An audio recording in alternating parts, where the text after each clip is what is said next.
Deep inside a standard hard disk drive, a metallic read-write head darts back and forth across a spinning magnetic platter. Every time that head moves to find a specific track, or cylinder, of data, it experiences mechanical latency. This delay is called seek time.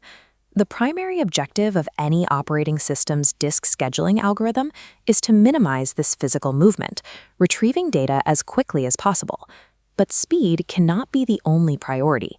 The algorithm must also maintain uniform waiting times, ensuring that I/O requests located at the extreme inner and outer physical edges of the disk are not starved for attention. Disk scheduling requires balancing the raw mechanical efficiency of track traversal against predictable, equitable access for all pending data requests. Circular look, or CLOOK, is a scheduling algorithm designed specifically to correct the mechanical inefficiencies of standard circular sweep methods, like CSCAN. It operates on a strict primary rule. The disk head sweeps in one single direction, servicing data requests sequentially as it passes them.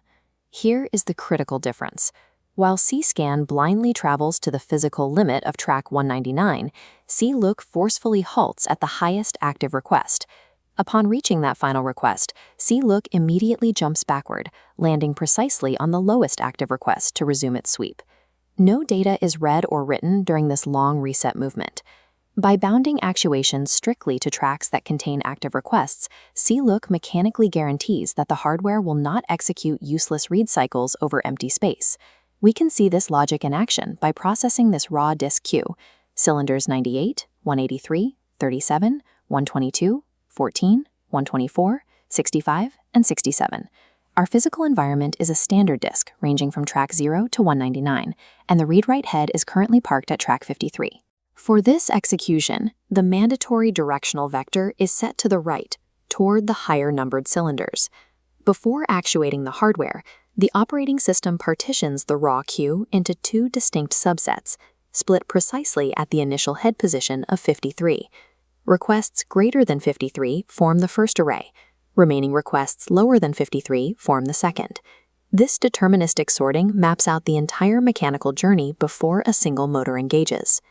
Mapping this sorted queue onto a 1D physical track, we initiate the sequence starting at position 53.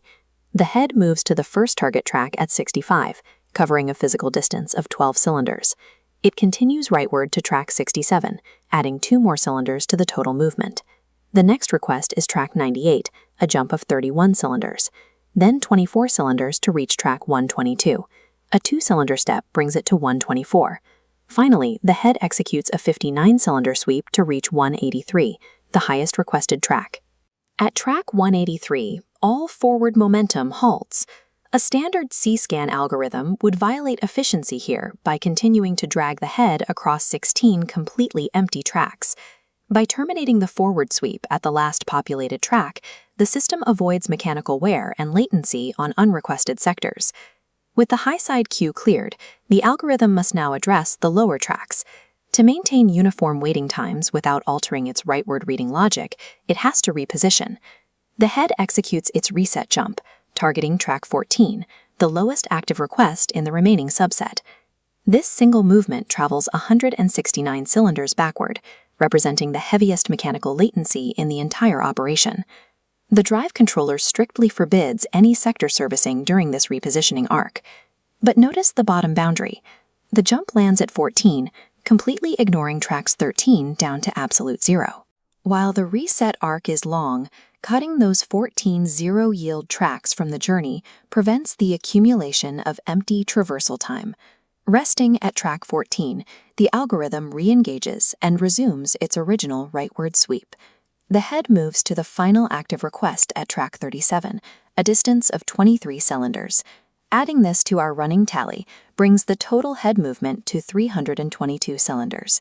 The partitioned queue is now entirely empty, and the read-write head stops. By terminating exactly when the final request is cleared, the disk head becomes instantly available for the operating system's next I/O queue.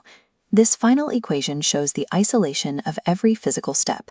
Summing the forward sweeps and the single massive reset jump yields 322 cylinders. That 322-cylinder figure is the absolute total head movement required to satisfy this specific data queue. By taking that total movement and dividing it by our 8 individual requests, we can calculate the overall efficiency of the traversal. The execution yields an average seek time of 40.25 cylinders per request. This aggregate metric gives us a precise, objective baseline to evaluate how CLOOK performs against other scheduling architectures. This benchmark table compares several algorithms executing the exact same 8-request queue. A basic first-come, first-served approach causes erratic, unsorted head thrashing, resulting in a disastrous 640-cylinder overhead. CScan improves this significantly, but CLOOK cuts the movement down to 322, capturing a precise 60-cylinder efficiency gain over its predecessor.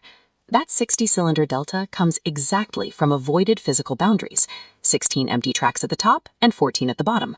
A standard LOOK algorithm is mechanically faster at 208 cylinders, but by sweeping bidirectionally, it fails to guarantee uniform waiting times.